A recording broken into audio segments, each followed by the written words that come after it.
Thank you. Okay, so my welcome is short. I'll start with, sorry, I messed the date up initially and sent it out a week ahead of the time it was supposed to be. And thank you to everybody that reached out to check in and say, hey, Robin, you have your calendar wrong because this isn't right. So thank you everyone for that. Okay, so today we are going to do our year-end wrap-up since we don't have a December meeting, and then looking ahead into 2024. So some exciting things happened in 2023, and I'm really excited about that. And Tina is going to get us started with that. Hi, everyone. Good evening. Thank you all for joining. Just a quick update on the CWPP. It was presented to the Board of Supervisors on October 24th, and it was adopted. Yay! Super exciting. Also, the link to the CWPP is on our website, Solano County. And I just want to say thank you to all the stakeholders, to the community, everyone for making this a reality for Solano County. I know it's been a long time coming for all your support and everyone that was able to provide feedback. Thank you so much. We really, really do appreciate it here. So fantastic news with the CWPP wrapping up. The next big thing that we did is we applied for the USDA CWDG grant, which was born out of the CWPP. Let's pick a number of acronyms to put into this sentence, and all of the work that went into that. So that application, we did request the maximum amount, which was $10 million. I think we came in at 9,999,99. It's probably too many nines. Just under. So we're right there. And that's the Solano County Fuels Reduction Project is what it's titled. And the focus on that is the installation of the fire and fuel breaks. And Matt Setty's Matt Setty and his team are working still to finalize the ideal locations for those and then put them in a priority order based again on all the work that's already been happening from the CWPP and everything that we've talked about for the last year to make sure that we are highlighting and continuing in the areas of greatest need on that. And then that would include, I think, 2 maintenance cycles because it's a 5-year grant. So it'd be the installation and then 2 maintenance cycles, and that it is written in a way to look into and investigate all of the various different ways that you can do maintenance, from grazing to prescribed burning to clearing and disking and all of the different ways it's opened pretty much so that we can do what's going to be best for our community and any combination thereof. That grant does allow us to do work on public and private property, which is very exciting because a lot of times they don't allow that. So it's written such a way as to request both public and private property. That's how we wrote it. So fingers crossed, I think February or March is when we're going to find out about that application, but we're excited about that one. I think we have a good chance. Okay, so next on my notes here are, so Casey Bowers with Solano County Public Works retired, and Matt Hardy has officially taken over for him as the Public Works Director. And I just talked to Matt, and he was trying to get on, but is having technical difficulties. So he is very excited to see you all and meet you all in the new year, but he has officially taken over as the Public Works Director. So we're excited. Matt's really, really great people. He's worked for the county for a long time. And on the opposite end of that is Matt Setty's contract actually ends with us at the end of the calendar year. And since we're not doing a December meeting, this is our last time to see Matt's beautiful face on camera. But his work is still ongoing through the end of that contract. It's just that as a group, we won't get to see him again. And the work has been great and the collaboration has been amazing. So I just want to make sure that that is acknowledged in this forum, especially that we appreciate you and your team and all of the things that you guys have done for the projects and the programs so far. Thank you. Thank you. Okay. Checking my notes. All right. 2024. very excited about 2024. We're looking ahead into 2024, and that is going to bring a lot of stuff. So hopefully it's going to bring us a CWDG grant. That's fingers crossed on that one. But we're hiring a part-time emergency services coordinator who's going to be working on these wildfire prevention programs and the grants, and will be involved in the Fire Safe Council. That was approved by the board already. The job posting for that closed on the 17th, so last Friday. So the fact that OES lives under the sheriff's office and this is an OES position, there's a background included in that process. So by the time we get through interviews and selection and backgrounds, they probably won't start with us until 2024. That's why it's a look ahead, even though we have another month on that one. But I'm very excited because I know of several people that applied and they're really great candidates and would be fantastic for us in the work that we're doing and continuing. January, we are looking at starting a newsletter. I know Nancy's already been in contact with a lot of you in your organizations on making sure that we have updates for that newsletter, and we're looking at the format and everything that we need to get that rolling and started for a clean start in 2024. I think that's going to be a quarterly, so 4 times a year. And then in the spring, we're going to see the rollout of all the programs that we worked to put together this past year, including like the chipper program and the green waste events and the signage program. And we're going to get to actually see those in action and really see them come to fruition, which I'm excited about. Also, in January, we're going to start reaching out and forming a committee for the 2024 Community Wildfire Preparedness Day, which is in May, which we're really hoping to do a collaborative effort and join the amazing things that happened at, I forgot the title of it, the one hosted by Green Valley and Pleasant Valley Fire Safe Council.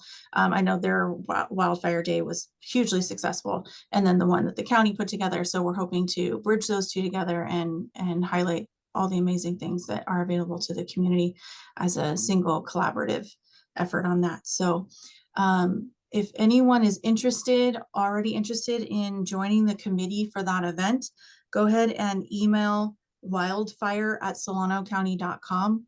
And Tina, can you put that in the chat, please? Communications aren't going to start until January, but you can email us and then we'll start compiling a list of folks that are interested in joining that committee. And that way we have the real cross section of all of the stakeholders to make sure that, you know, it's not one-sided in any way.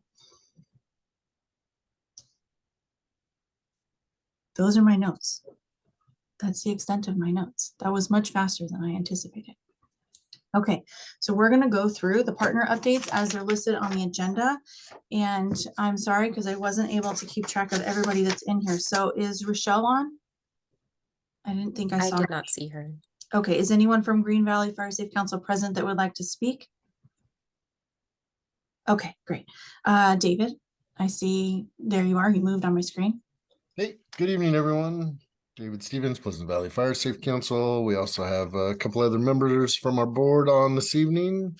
We had our November meeting, which I thought was one of our more enjoyable presenters that we've had recently. We had Kim Ingram from the UC Extension program, and she talked about the forest management program where individuals from the community can go take a short course. Basically, it's a 9-week program. You have to attend 7 classes. They're an hour and a half once per week, and there is a field trip that's part of the class. But individuals that complete the training are eligible for an $800 grant just for completing the class. So it's a huge incentive for property owners in our region to be able to take advantage of, for lack of a better term. But what a tremendous opportunity. I personally did take the training class and finished it in September and found it incredibly rewarding. I learned a great deal of information that I previously would not have been aware of if I had not taken the training. So I would encourage anyone interested in getting that kind of information or involved in that kind of program to reach out, and we can put them in contact with Kim and her program through the UC Extension program. We are going to be hosting a booth at the Merrimack on Main in downtown Vacaville coming up in about a week. And we've got 7 volunteers from the Fire Safe Council that plan to work that event. And we will be passing out goodies and hopefully meeting and greeting folks from the community, and hopefully specifically people from the wildland urban interface environment. But I can't think of But any. will you have hot chocolate? This is what You I'm know, going to be we're there. not going to have hot chocolate because there were so many restrictions. They were going to make Oh, okay. All food right. this year. So maybe next year we'll see how it goes. So I'll still come say hi. there you go. We'll look forward to seeing everyone. But that's all I have for this evening. Thank you. Great. Thank you so much. Okay, Karen. All right, for Solano Resource Conservation District, we are kind of entering our quiet season for a lot of our programs, but we are working on a number of different fire outreach things. We've been continuing our work with communities who are interested in establishing new local fire safe councils. And we are having lots of meetings with groups in the Glen Cove area and Rio Vista, and trying to find more people who would be interested in leading fire safe councils in other parts of the county. And we are also continuing our outreach for Prescribed Burn Association discussions and gathering community interest in that. So Elizabeth Davis, one of our other project managers, has been in charge of that, and she has been talking with fire departments, fire protection districts, CAL FIRE, air quality, and we're just working on getting everyone up to speed with what prescribed fire is, how it can be used, what the restrictions are for it, and what it might look like if we were to pursue a prescribed burn association in Yolo County, or sorry, Solano County, possibly with Yolo as a partner, since they've already got a established PBA. So we are working on that and hope to have a community meeting date set soon. I will make sure to pass that along, probably in the reminder about the non-existent December meeting, since we'll not be having that, so it won't have a date for you then, but we'll get it out to you at some point. And Chris is on. Is there anything else that you would like to mention from Solano RCD? No, I'm good. Great job. All right, we're also going to be in the Winter's Tractor Parade with a number of other conservation organizations. And if you're looking for something that actually involves a fair bit of fire, there will be a lot of tractors, a lot of good times, and some fire there. That is definitely a fun one. It is, yeah. All right, I kind of covered our stuff, but Tina, you're next up on the list. Did you have anything that you wanted to pass on? I do not, but thank you. Okay, thank you. All right. It says Chief O'Connor, but we have Chief Abrazini here representing the Fire Protection Districts, Fire Chiefs Association for the districts. Chief? Yes, good evening, everybody. How you doing? Just kind of winding down in the season. We've kind of got a little bit of rain that came in, so everything's looking pretty good. We're getting some green grass growing up through the dry grass. Most of the districts have opened up their fire burn for agricultural and for range management. So please start looking at getting some of your piles and stuff taken care of. Other than that, that's all we have. So thank you. Paul, did Vaca District open for residential? Hi, can you hear me? Yeah. Okay. Yes, we opened up residential burning starting on Friday of last week. So permits are $25 each. They'll be good until May 1st of 2024. That will be just for dooryard burning or residential burning. Agriculture burns are all done through Yolo Solano Air Quality Management. Changes for the year, as many of you know, Howard Wood, the longtime fire chief of Acville District, retired after over 50 years of service. And so we're heading in a new direction with some fresh ideas, and things are happening in a real good and positive manner. Right now, as far as fire prevention goes, we did not have that much in the way of fires this year. Looking at the state totals are not all completely in, but this year's total for wildland fires across 100 million acres, we only had 330,000. Last year's was 363,000. The average is usually 1.2 million. If you follow along the trend, usually when we see a real light season, the next season is going to be worse. It's going to be a heavier amount of fire. That's about all I have. Great, thank you. And you guys reminded me, so I know that my office just reached out to all the districts to check on sand levels since we're heading into the rainy season. I know this isn't fire, but we're expecting a pretty heavy winter season. So sand and sandbags should start being delivered to the district sandbag locations. The list of all the countywide sandbag locations is listed on our website. It's solanocounty.com/sandbag. Sandbag or sandbags. I'll check whether or not it's plural and we'll put it in the chat. We will start our process of checking with all of the cities to make sure that the information we have from last season on their locations is still accurate. So that'll be completely updated. And then some of the guys in my office just built some little, they're big, but they're 4 tubes with wood. Anyway, they're supposed to help you fill the sandbag. So there should be 2 of those deployed on all of the district sites and locations, since nobody ends up getting their sandbags until it's wet and raining on them. So hopefully it'll make it a little bit easier to fill some of the sandbags at those locations, and hopefully they don't get stolen. So sandbags are coming. Get them while it's dry. Okay. Chief Concepcion was not able to make it from the city side of the Fire Chiefs Association, and I don't see CAL FIRE on either. Tanya Meyer, Yolo Fire Safe Council.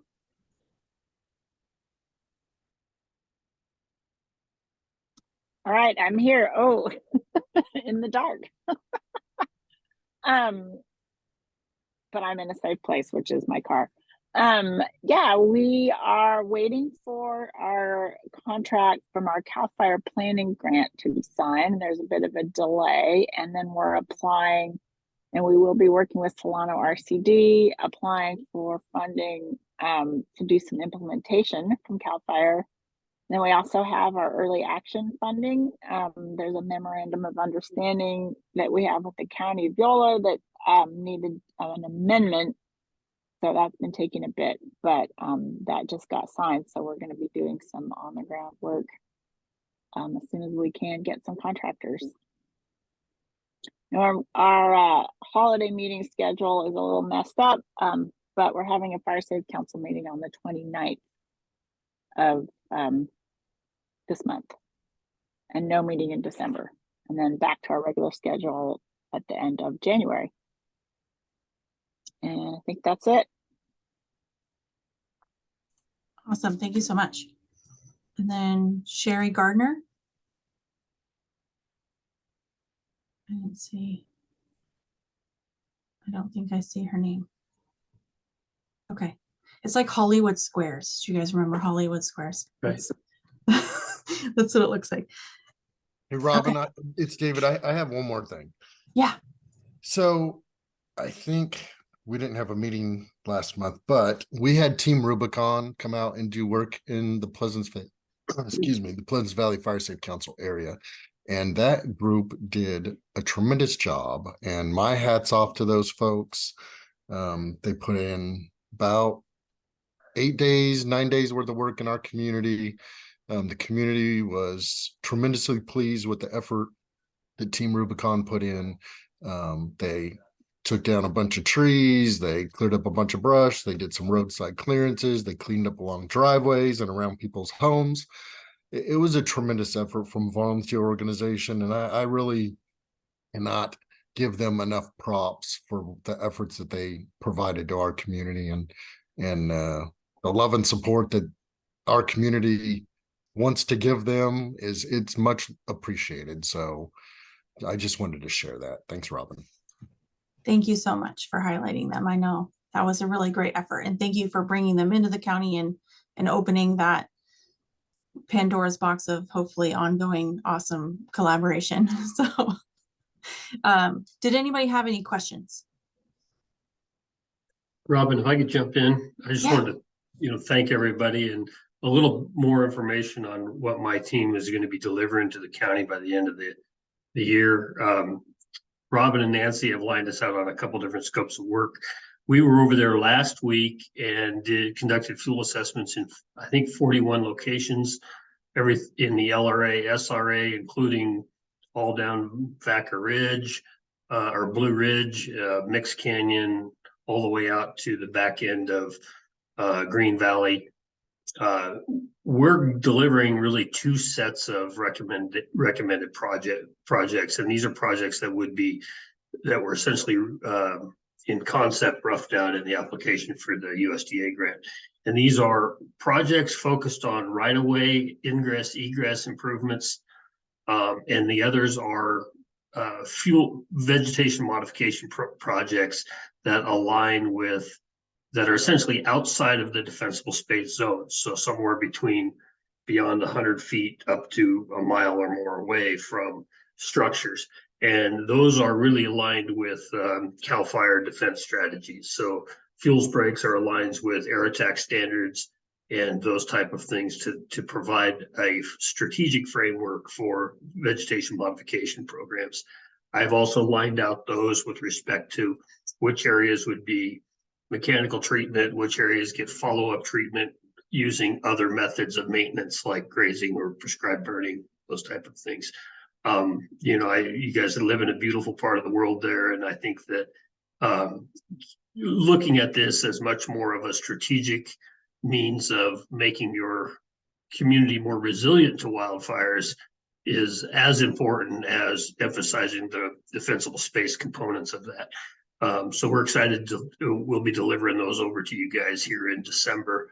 We'll also be coming back and once we get some more mapping and GIS work done, we'll come back and tighten up our recommendations on those locations. The important thing to remember is there's nothing magic necessarily about the particular locations that we're recommending.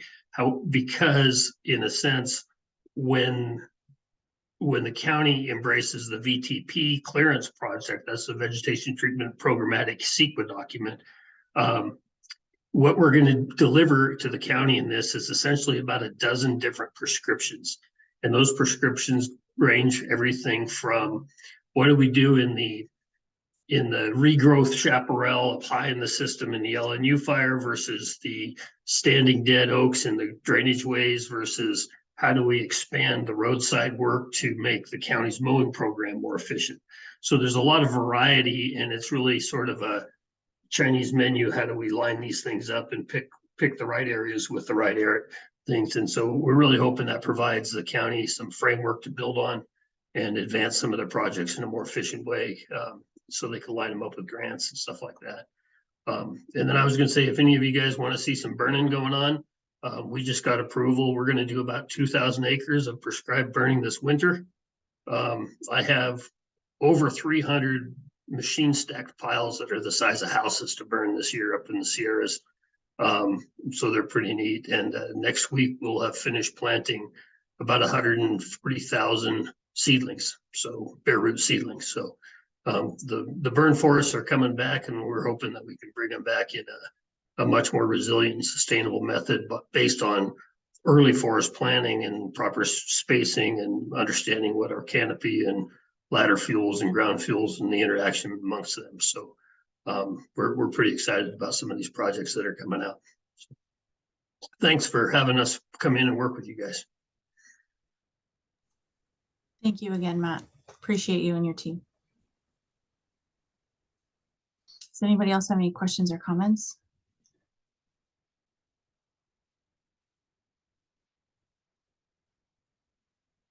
Okay, Well, we're getting 30 minutes of our evenings back. Please, please, please have a happy and safe holiday season. Okay. Thank you all. Thank you, Robin. Good. Thank you, Robin. Thank you. All right, thank you. Bye. Thank you very much. Thank you. Bye.